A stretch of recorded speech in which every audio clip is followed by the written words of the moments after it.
Before we jump into the second part of our crime battle today, don't forget we are on Patreon at patreon.com/so much crime, so little time.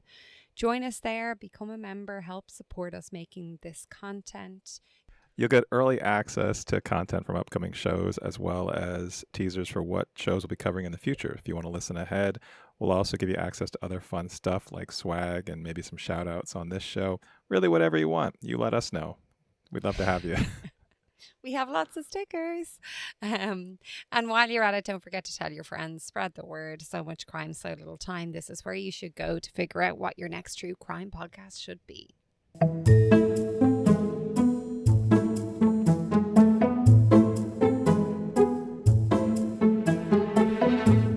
In 1896 in Campbell, California, 6 people are murdered at the home of one of the town's most respected citizens. Wait, Dee, we did this already. We did, but it's such an amazing story that we're covering it twice. That's right. It's time for a crime battle on So Much Crime, So Little Time. Welcome to So Much Crime, So Little Time. I'm Dee. And I'm Jeff. And in this second half of our crime battle on the McGlincy murders, we're going to recap the second podcast we listened to on this case. We're going to discuss what we learned that was noteworthy from the second one. Then we'll just do a little compare and contrast the two podcasts. And at the end, we will declare one winner. There can only be one winner in this crime battle. So it'll be the McGlincy Murders podcast that is more worth your time.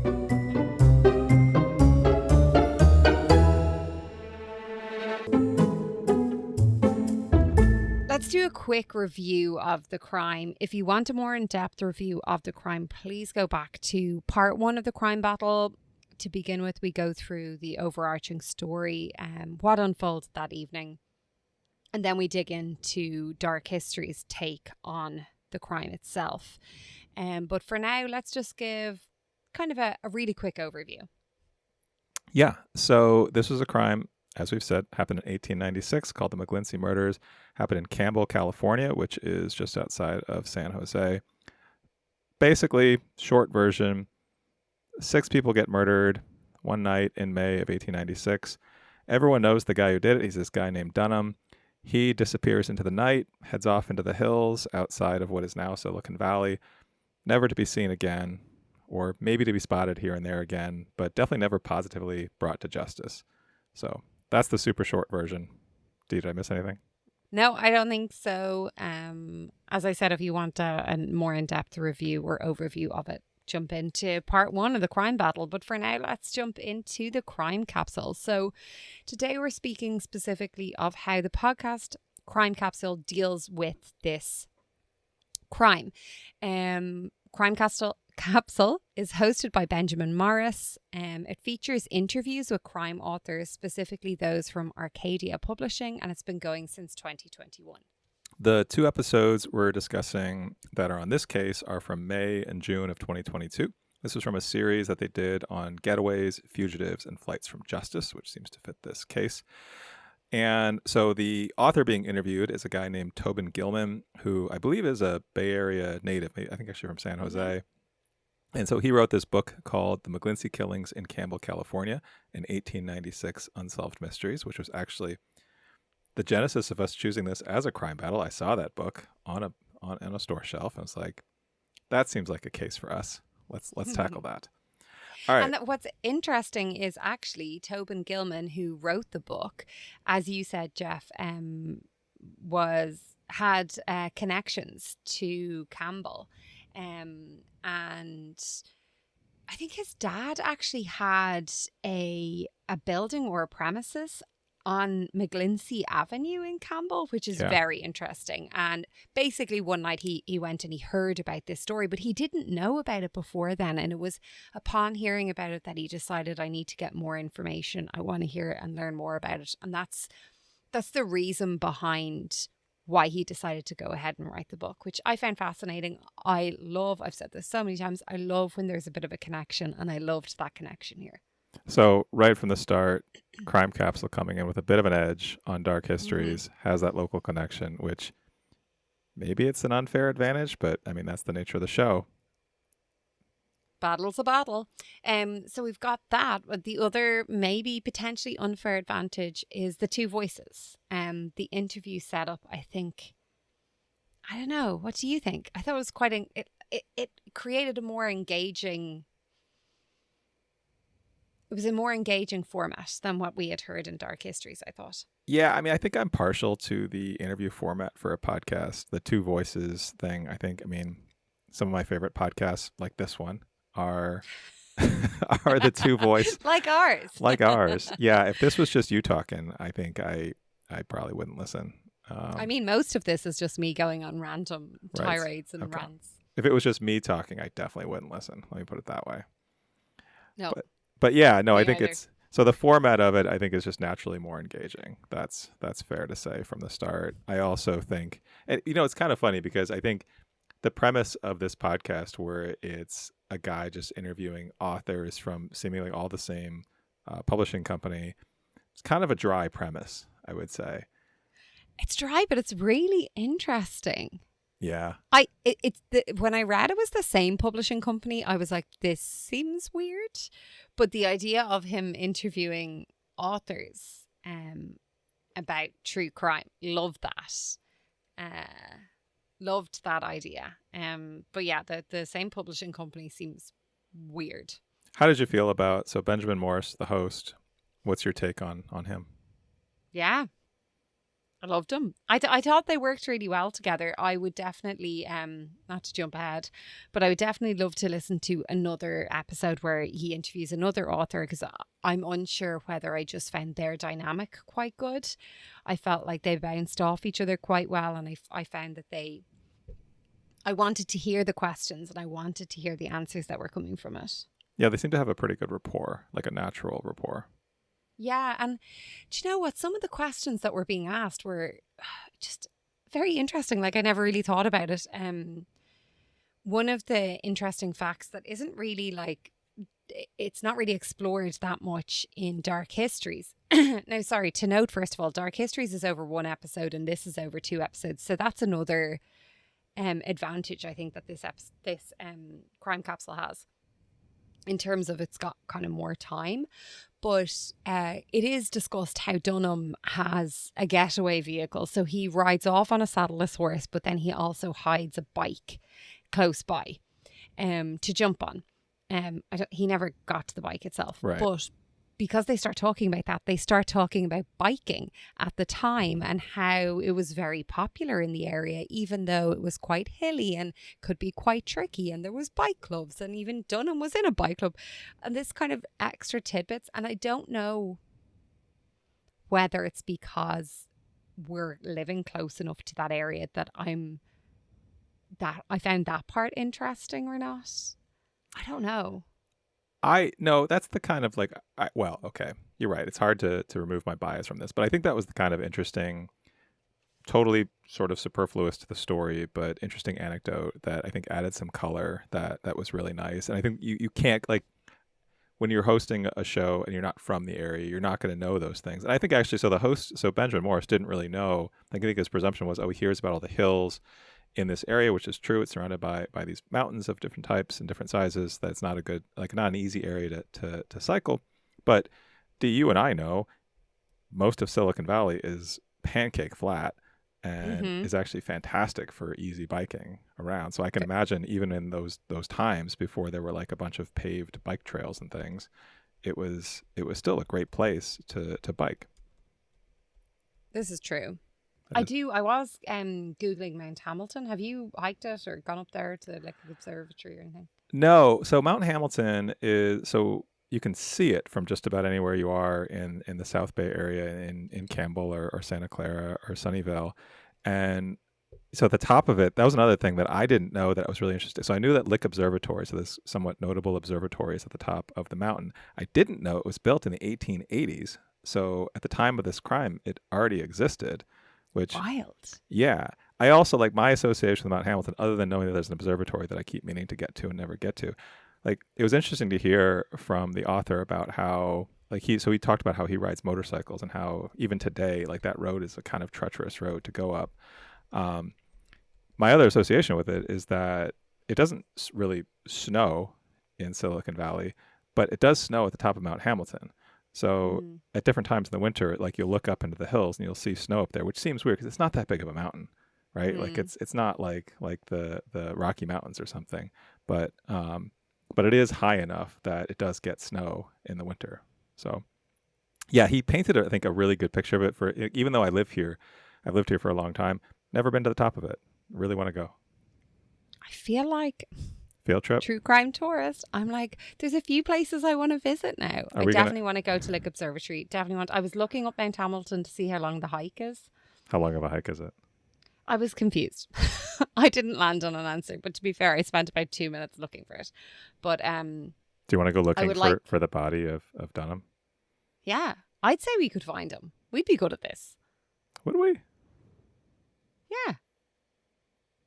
No? I did. I mean, I scare easily. I did, and this is the most cuttable of stories, but I love that you lead with that. I'm going to tell you the story, and we're not going to use it. Well, you tell me. When I was a kid, a pretty young kid in Wisconsin, I was playing around in a field near, I don't know, somewhere near where I lived, and came across this skeleton, like these bones, and I was young enough where my first thought was, it's a dinosaur or something like that. But anyway, brought the bones to, I don't know, something like the police station or something. I think they were like, this is like a dog or like a cat. Like this is like, no one cares. Go home. Like I thought it was like a major archaeological find. I think I'd maybe just watched like Indiana Jones or something. I thought like I am now like discovering something significant. And yeah, nobody. I feel like I found something in my back garden that I was convinced was a thing. Was it the Ark of the Covenant? Yeah. How did you know? That was a good. I think my story was more cuttable than yours. In my back garden, I found a thing. Yeah, what was it? Was it a bone? I think it was a bone. I can't remember. Anyway, that's real good. I'm glad that we had that conversation. All right, Dee, what are some of the other things that were... So we talked about the host. We talked about the interplay between the host and the author. But there's a bunch of things like the bike story that we learned in this one that weren't in Dark Histories that I thought were pretty interesting. Anything stand out to you? No, you go first with this because I actually have some questions. Okay. Well, let me just point to one thing that is one of the first thing in my notes. So in the previous episode, in the our previous episode about Dark Histories, we talked about how Dunham kind of looked like just what I thought was sort of a typical like 1896 guy with a mustache and a bowler hat or whatever. And one of the things that this was pointed out here was that not only did people recognize him because he worked on a bunch of ranches all around the area, so he was known to a lot of people, but also people recognized people by their horse. Which makes that was really interesting sense, right? Like every horse is a little bit. I mean, I've been around horses and think they all kind of look the same, but I'm not a horse person. I'm also not a car person. I know some people recognize people by their cars, but horses are more distinct than cars. So it would make sense that people are like, oh, that's Dunham's horse, or that's McGlincy's horse. Right? We need a horse expert on, because you do realize that cars have this unique thing called a license plate, which makes them really recognizable to people. I'm not sure horses come with a license plate. I mean, I have told this to you before because you drive a car of which there are 1,000 in the same neighborhood, and sometimes think, oh, that's D, and then I realize. But you're not looking at the license plate. My point is there's like a license plate. There's a unique identifier in every single car. Can I ask you this? Do you know your license plate? No. That's what my husband's brain is for. Does he know his license plates? He knows both of them. Every time I need to put it on like a form or something, I have to go walk outside and look at the car. So what's hard about this crime battle is the first one we're listening to is setting a scene. So we're getting a lot of detail from it. Yeah.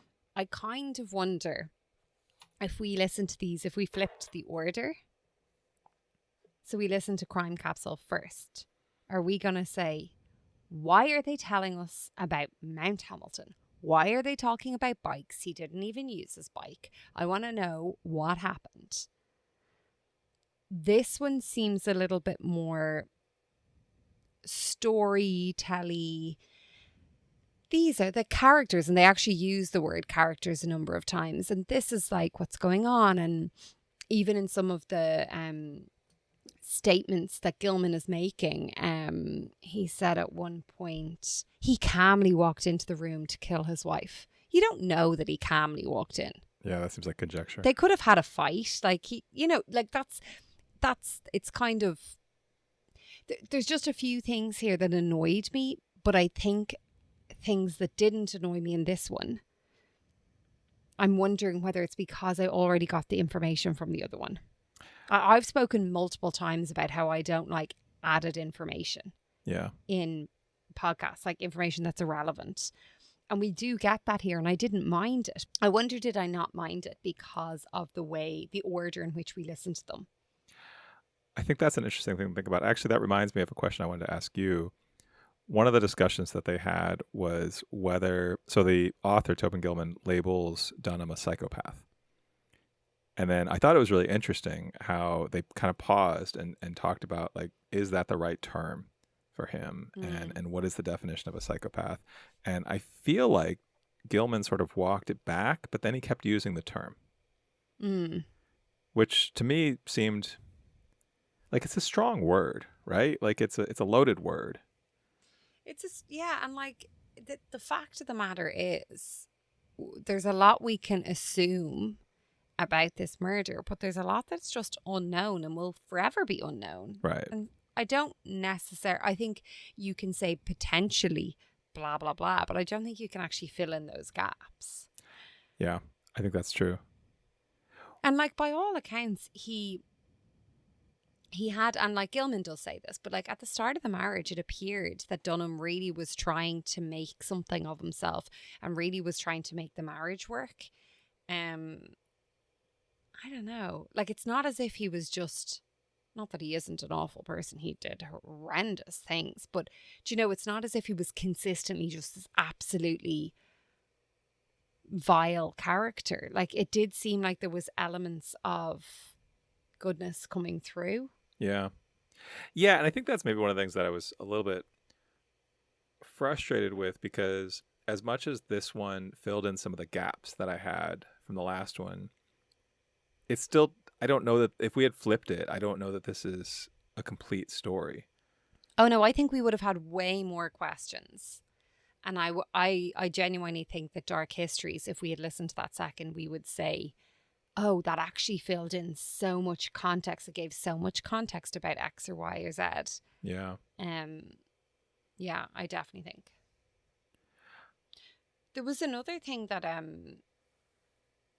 I was a little bit frustrated about, or sorry, not frustrated, wrong word. There was another thing I was a little bit confused about. I don't know if you noticed this. They spoke about this guy Hatfield from Texas, who was brought up and who basically they thought was Dunham, and they brought into the cell, and people had to come and identify him, and half the locals identified him as Dunham, and the other half said absolutely it's not Dunham, and then eventually he walks free. We heard this same story, but with the guy from Iowa called Krill. Yeah. Which did it happen to both? Did it happen to multiple people? Was it only two people? I think it must have been both. I thought that was really interesting, because if it happened to both, I don't know why it wasn't just mentioned that it happened to numerous people, but in this particular case, it was this guy Hatfield, because I don't know. Again, look, they're not making Crime Capsule thinking that people are listening to Dark Histories and then comparing and contrasting it. But that was weird for me. I felt a little bit like, hold on a second, the other guy's name wasn't Hatfield. I did think it was very funny though, once Hatfield was cleared and said like, oh, it's definitely not Dunham. People were buying him drinks and dinners, and then he was given a job as in vaudeville. Yeah. Vaudeville. Is vaudeville a new concept for you? I think I heard about it when I was studying drama stuff, but I think it quickly went in and out of my head. Okay. I mean, as a term. It's a long time ago. Yeah. I wasn't born then. Were you born then? In the vaudeville era? Yeah. Of the 1890s? Yeah. No. Just missed it. Just missed it. I was thinking maybe. I did want to bring up actually from actually something that came up in the second part of Crime Capsule right after the bit about Hatfield was we got a little background on Dunham's biography and particularly his mother, Kate the Terror. Kate the Irish Terror. Yeah. How'd you feel about Kate that? the Irish alcoholic terror. I'm like, lads. Kate. Stop fulfilling all of the stereotypes that go with the Irish. Well, I mean, we heard a little bit more of that chicken story, right? Because this came up in Dark Histories about him getting into a disagreement with his mother and snapping the necks of a bunch of chickens, which then sort of precedes him snapping the neck of his wife. But here the story is that he asked her for candy. And so this is when he was a child and she said no. And then as sort of a reaction to that, he went out and killed a bunch of chickens. As well as then later in his life, he tried to snap the neck of someone on a job. Yeah, so in this one again, we hear that it was like is it a ranch hand? Is that how they described it? I think so. But I feel like in Dark Histories, we heard that it was actually his boss or his supervisor or something.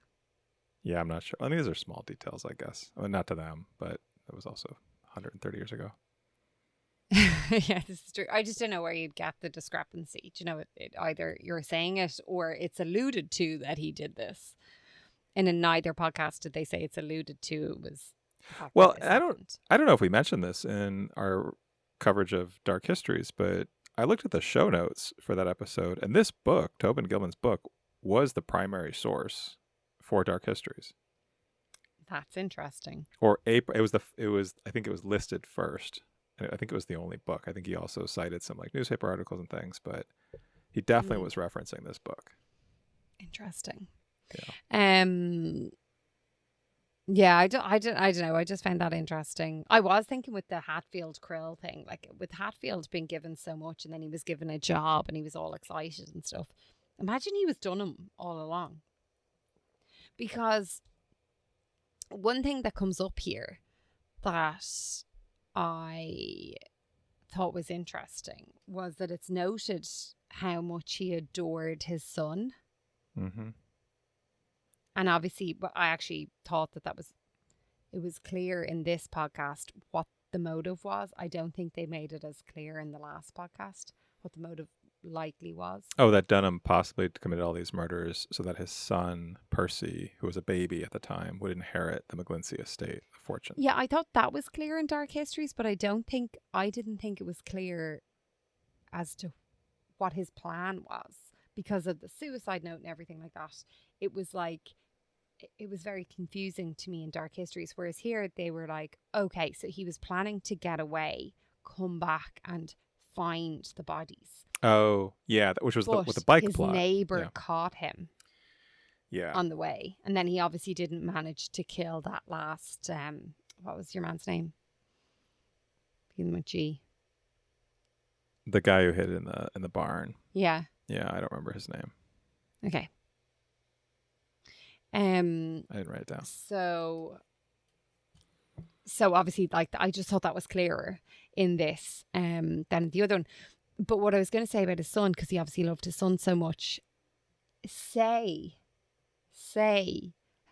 Hatfield was Dunham, and then he gets this job and he's all loved and adored and stuff.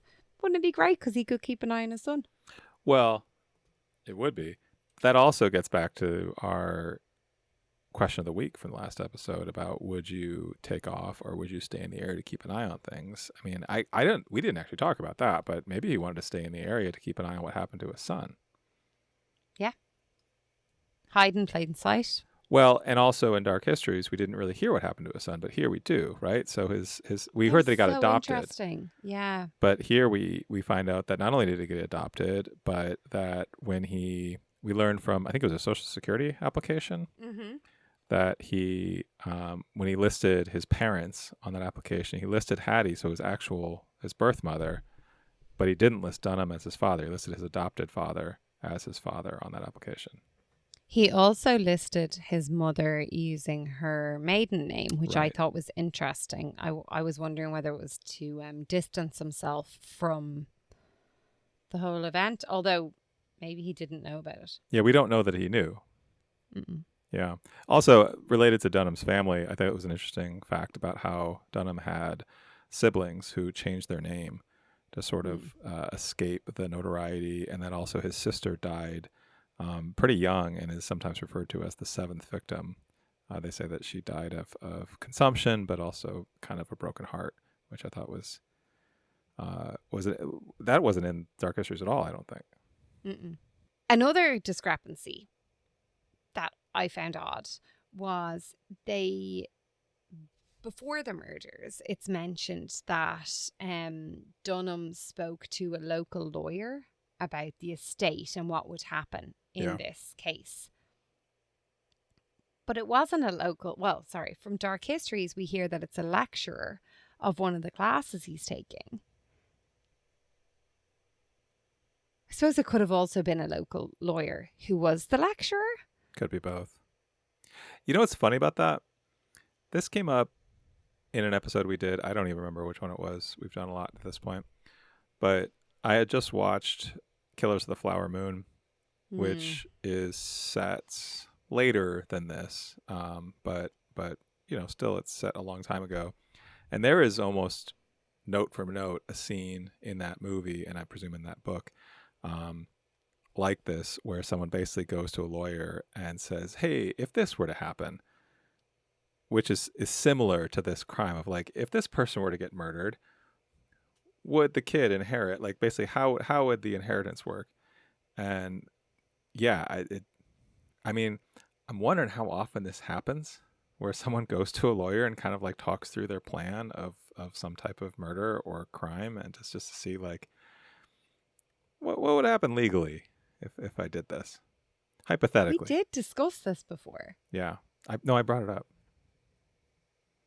No. Oh, the Killers of the Flower Moon. Yeah. No, I know, but we discussed this as an idea before. Did we talk to a lawyer about committing a crime? No. Okay, I don't remember that. No, we discussed who asked a lawyer about this. Was it Pam? Probably feckin' Egypt. Didn't she? I say feckin' Egypt, but sure, she got away with it for so fucking long. Yeah. Anyway. It does seem like a Pam kind of thing.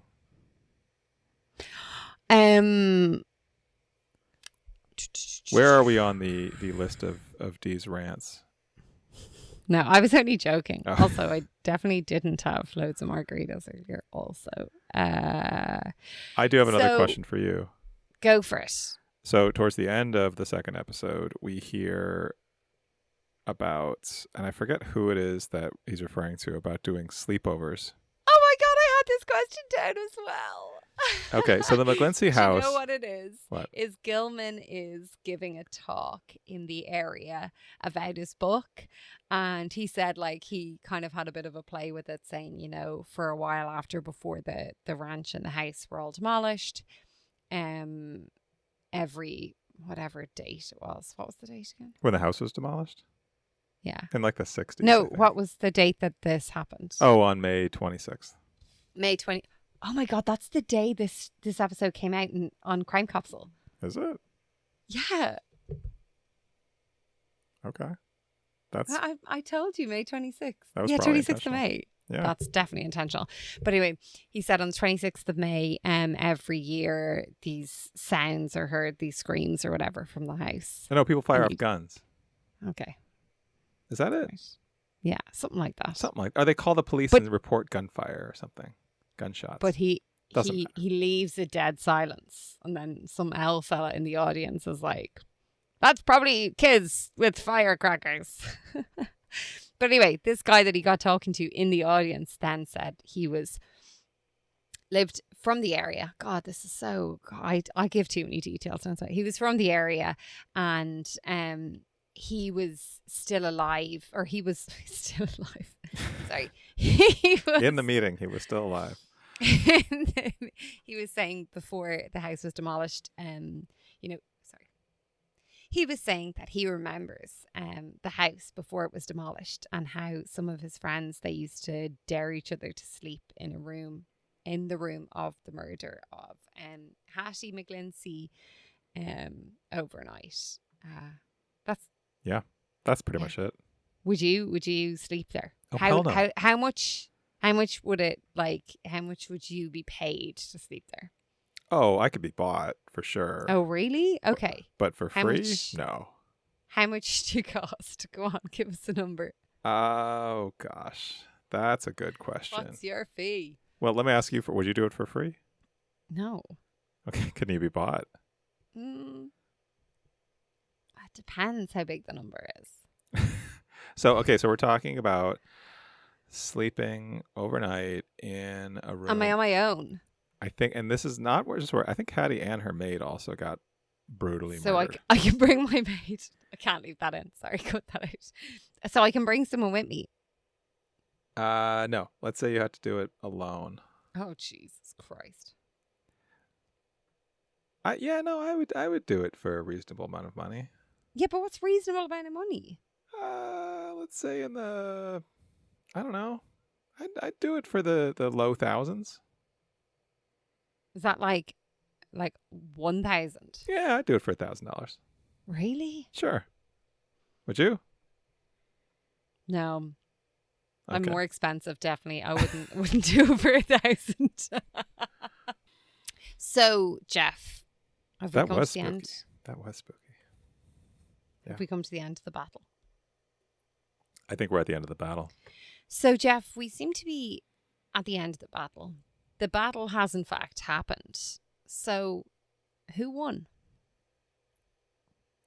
You know, I think it's important to call out that I think Crime Capsule had the inherent advantage. Like, it was the top seed coming in.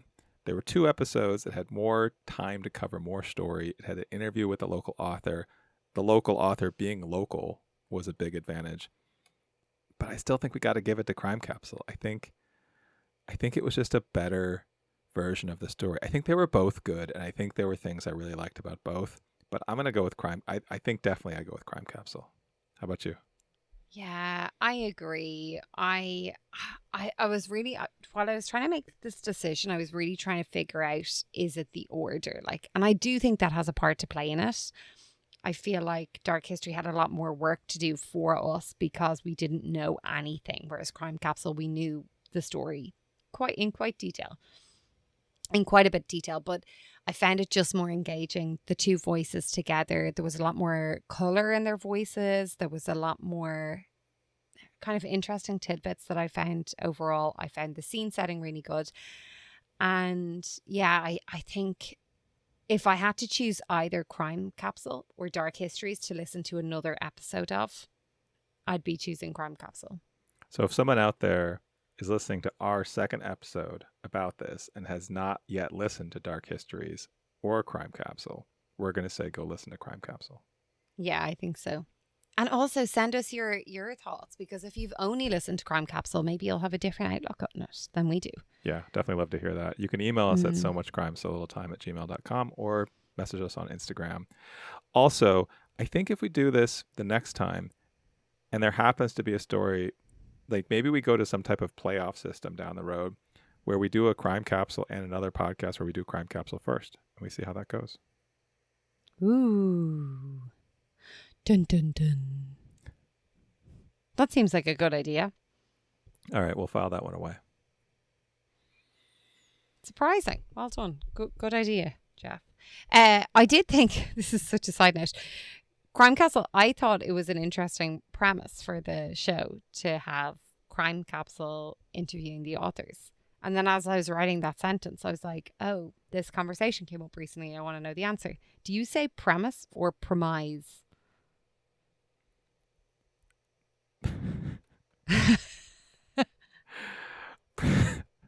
I've only ever heard premise. Okay. Is interesting. premise a thing in Ireland? I don't know. No. While we're on the topic of words. Oh. So jumping back to the beginning of this, Tobin Gilman refers to the the act that Dunham did with the axe as bludgeoning with an axe. The word bludgeon. When you hear the word bludgeon, what is in your head? Like smack to cause blood? Okay. All right. Why? I just like, you know, an axe has like a sharp end and a not sharp end. I think I just associate bludgeon with like something you do with like a club, like not a sharp object. And so when he says bludgeon, I feel like he's saying he hits them with the dull end of the axe, but I think he actually means he hits them with the sharp end of the axe. This is getting into the gruesome details. I actually just looked it up, and bludgeon as a noun does mean a short, heavy club, usually of wood, that is thicker or loaded at one end. A short, heavy club, often of wood, which is thicker. Yeah, that's the same thing twice. That's really helpful. Dictionary.com. But yeah, like I feel like to bludgeon someone with an axe means to hit them with the thick end. I don't think that's what. Well, okay, he would know. He wrote the book on it. All right, before before we go, we just want to remind you, if you enjoyed listening to this crime battle, please consider supporting us on Patreon. You can find us at patreon.com/so-much-crime-so-little-time, or just go to Patreon and search for the name of our show. We will, first of all, greatly appreciate it. But second, you will get all kinds of fun info. You'll get access to what we're covering in the future. You'll get some bonus content. You'll get clips. You'll get outtakes from this episode and others. Trust me, there were a lot of outtakes from this episode that if you're just listening to it, you did not hear. We'll throw that on Patreon for all of our supporters. Thank you very much. And while you're at it, don't forget to rate us, follow us on Spotify, Apple, or wherever you get your podcasts. It makes a huge difference to getting our show out there. Thanks for listening. Bye. The Mafia, the CIA, and the KGB walk into a bar. No, wait, this really happened. Or at least that's where our next story begins. It's a journey through the dark world of Russian intelligence where a professed sex spy tells her story. That's right. It's a show about sexpionage, which is a word I definitely didn't know existed. We're previewing the podcast to die for on the next So Much Crime, So Little Time. So Much Crime, So Little Time is a production of MimeGov Media. The executive producer is Paxton Calariso. Our associate producer is Blythe Ty. Theme music was composed by Vyacheslav Starostin. If you haven't done it yet, please subscribe to this show in your podcast app. Don't forget to give us a 5-star rating and a review. Even better, tell your friends. To join the discussion, look for us on social media. Check out the show notes for all the links. Thanks for listening.